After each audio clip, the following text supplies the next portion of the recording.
గాను నిలకడగా ఉన్నది కాదు. ఖచ్చితంగా టెర్రరిస్టుల చేతుల్లో నడుస్తుంది.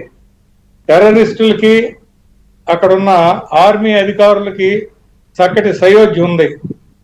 ఎందుకంటే ఆర్మీ అధికారులు ఈ టెర్రరిస్టులు చనిపోయినప్పుడు వాళ్ళ అంత్యక్రియల్లో పాల్గొని విషాద వదనాలతో కనిపించారు.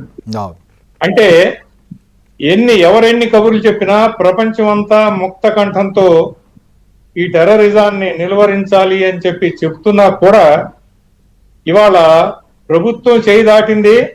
రేపు సూసైడ్ పీపుల్ ఉంటారు, వాళ్ళు ఆర్మీ చేయి కూడా దాటుతారు.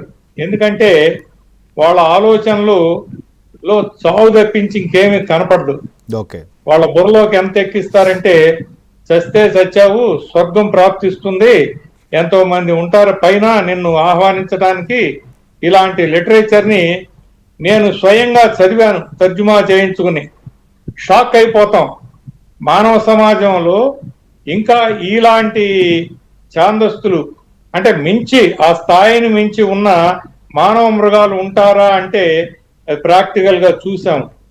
వాళ్ళు ఎంత క్రూరాతి క్రూరమైన మనుషులు కాకపోతే మతాన్ని అడిగి దుస్తులు ఊడదీసి రుజువు చూసుకుని చంపి స్త్రీలు బాధపడుతుంటే మమ్మల్ని కూడా చంపమని ప్రాధేయపడితే మీరు చేస్తే అలా మోదీకి ఎవరు చెప్తారు అన్నటువంటి ఆలోచనలతో ఉన్న కరుడు గట్టిన వాళ్ళు, వాళ్ళకి మానవత్వం ఉండదు. ఖచ్చితంగా వాళ్ళు ఇన్స్టిగేట్ చేసి ఉంటారు. కాకుంటే మన జవాన్లు అప్రమత్తంగా ఉండటం వలన అప్పటికప్పుడు సమాధానం ఇచ్చారు. రైట్, శేషదేవ్ మనం డిస్కస్ చేద్దాం ఖచ్చితంగా. ఎందుకంటే మరి కాసేపట్లో దీనికి సంబంధించి ఏం జరుగుతోంది, ప్రస్తుతం బ్లాక్అవుట్స్ ఎక్కడెక్కడ ఉన్నాయి, సో సాధారణ పరిస్థితులు రాబోతున్నాయా, లేకపోతే దీనిపైన మరింత ముందుకు పోబోతున్నారా, చాలా సీరియస్గా తీసుకుంటున్నారా అనేటువంటిది కూడా మనకు విక్రమ్ మిశ్రీ రాబోతున్నారు. ఒక చిన్న బ్రేక్ తీసుకొని మళ్ళీ మీ దగ్గరకు వస్తాను.